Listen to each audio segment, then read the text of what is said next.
അന്നേരം കടവിൽ നിന്ന് എന്റെ മേനിയഴകി നോക്കി നിൽക്കുന്നു രണ്ട് കൊമ്പന്മാർ. എന്റെ വേലിക്ക് വന്ന് തോറ്റു മടങ്ങിയില്ലേ? ഉപ്പുപരണി പോലൊരുത്തൻ, മറ്റൊരുത്തൻ ചൂരക്കോല് പോലിരിക്കുന്നു. നേര് പറഞ്ഞാൽ ആ മരം വെട്ടിയുടെ രണ്ടാമുണ്ട് ഉടുത്ത് നാണം മറച്ച ഞാൻ കരയിൽ കയറിയത്. ഏതായാലും ആ മരം വെട്ടിയെ തേടി പിടിച്ച് ഒരു മുറി കോടി 2 പറ നെല്ലും കൊടുക്കാൻ ഏർപ്പാട് ചെയ്യാം. മരം വെട്ടിക്ക് കൊടുക്കേണ്ടത് 2 പറ നെല്ലല്ല, ഒരു മുറി കോടിയല്ല. മേയർ പെങ്ങൾ പൊന്നിയമ്മയാണ്.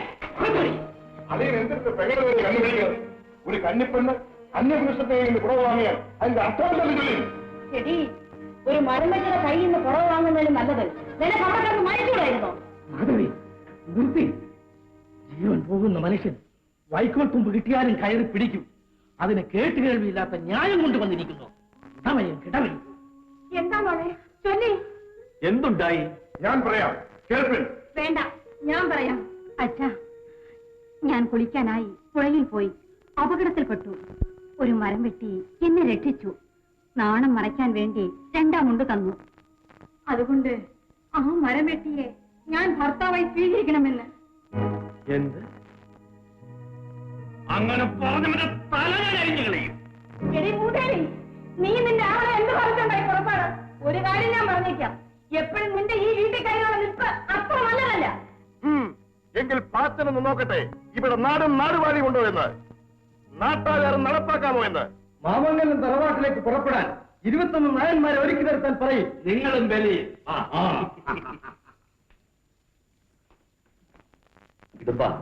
ഞാൻ ഏതായാലും മാമംഗലം വീട്ടിലേക്ക് വരുന്നില്ല. നീ പോയി മരം വെട്ടീന്റെ കഥ പറഞ്ഞ് ആ വീടെല്ലാം കുഴപ്പത്തിലാക്കിയിട്ട് ചൊല്ലണം. കൂടാ, മനസ്സിലായി. പൊന്നിയമ്മ നിന്റെ കയ്യിൽ നിന്ന് പുട വാങ്ങാമെന്ന് സമ്മതിച്ചാൽ മരം വെട്ടിയുമായുള്ള പുടവ കൂട മാറ്റിക്കൊടുക്കാമെന്ന് പറയണം, അല്ലേ?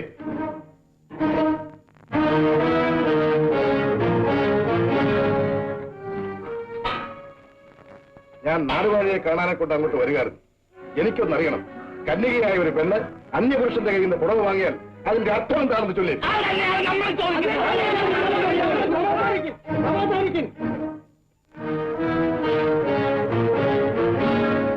അനന്തക്കുറുപ്പേ, നാട്ടാചാരമനുസരിച്ച് കന്യകയായ ഒരു പെണ്ണ് കുടി പിറന്നതാണേലും കൊട്ടാരത്തിൽ പിറന്നതാണേലും മറ്റൊരു പുരുഷന്റെ കയ്യിൽ നിന്ന് പുടവ വാങ്ങിയോ ആ പെണ്ണ് അവന്റെ ഭാര്യയാണ്. സമ്മതിച്ചു, ഭാര്യയായി കൊള്ളട്ടെ.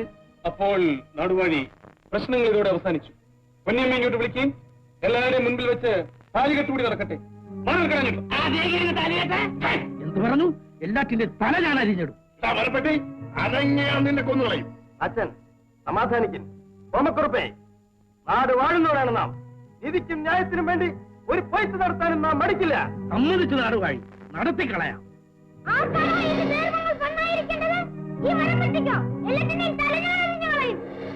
നാടുവാഴി, ക്ഷമിക്കൻ. ഈ മരം വെട്ടിയുടെ കയ്യിൽ നിന്ന് 2 മുണ്ട് വാങ്ങിച്ച് നാണം മറച്ചത് നേരാണ്.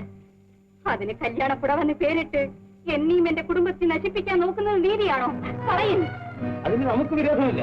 നാണം മറയ്ക്കാൻ 2 മുണ്ട് വാങ്ങിച്ചു എന്ന് കരുതി ക്ഷമിക്കാൻ നിങ്ങളൊക്കെ തയ്യാറാണ്. പറയൂ. അച്ഛൻ ഇല്ല, ഇടുമ്പൻ ഇല്ല. മൂസാക്കുട്ടി, നമ്മൾ സമ്മതിക്കില്ല.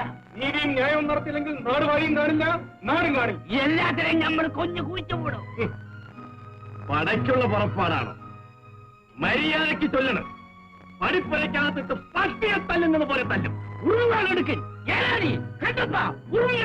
അയ്യോ തമ്പ്രാക്കന്മാരെ, അടിയനെ വിട്ടേരെ. അടിയനെ കഞ്ഞിന്റെ വെള്ളം കുടിക്കാണ്ട് തല കറങ്ങണേ.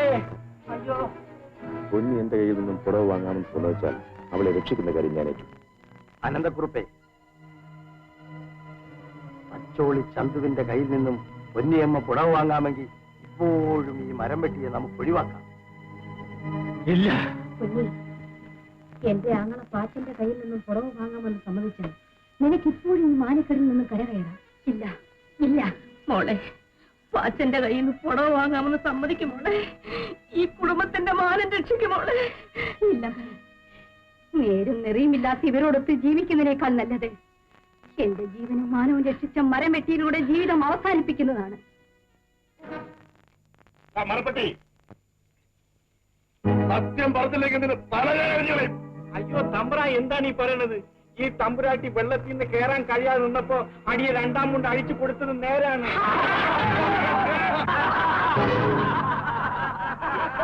എടാ മരം വെട്ടി, നീ ഒരു ഭാഗ്യവാനാണ്.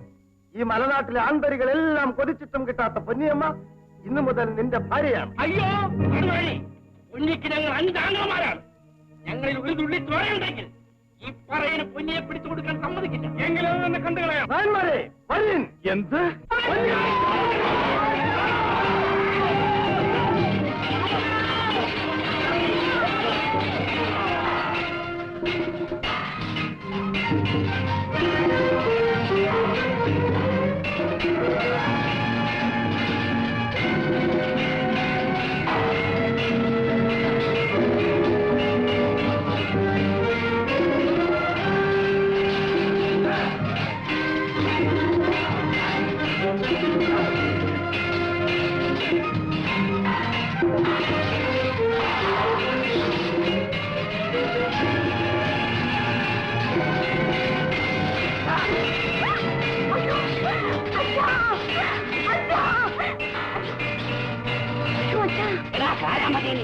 നീ നിൽക്കാൻ കഴിച്ചിട്ട് നമുക്ക് നാടാമൊക്കെ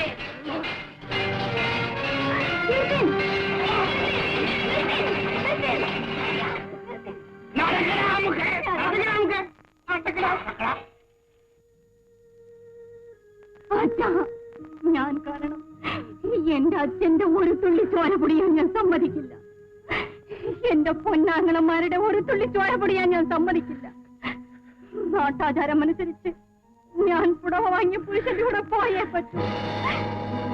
ഇന്നു മുതൽ ഈ മരം വെട്ടി എന്റെ പുരുഷനാണ്. നിന്റെ നാക്കാർക്ക് ഞാൻ താഴെയിടും. കുറച്ചിൽ അച്ഛാ, മകള് ചെയ്ത തെറ്റിന് ഈ വീട് പൊറുക്കണ്ട, ഞാൻ സഹിച്ചോളാം. നീ ഞങ്ങളുടെ ചങ്കിലാണ് കഠാര കുത്തി ഇറക്കുന്നത്. ഞങ്ങളിത് സഹിക്കില്ല. അറിയാം അങ്ങനെ. പൊന്നി, നീ മാനക്കേട് ചുമക്കാൻ തീരുമാനിച്ചാൽ ഈ പഠിപ്പയെ കയറ്റുകയില്ല. സത്യം. വേണ്ടച്ചാ, എനിക്കുള്ള ഓഹരി സ്ഥലത്ത് ഞാനും എന്റെ ഭർത്താവും പോയി താമസിച്ചോളാം. കുറ്റവും കുറവും ഇല്ലാത്ത ആരെങ്കിലും കൂട്ടുകാരികളുണ്ടെങ്കിൽ എന്റെ കൂടെ വന്ന് താമസിക്കട്ടെ. വേണ്ട നേരാങ്ങളെ, നീ വളർന്നു വരുമ്പോൾ ഞാൻ കാരണം നിനക്കൊരു കുറവും വരരുത്.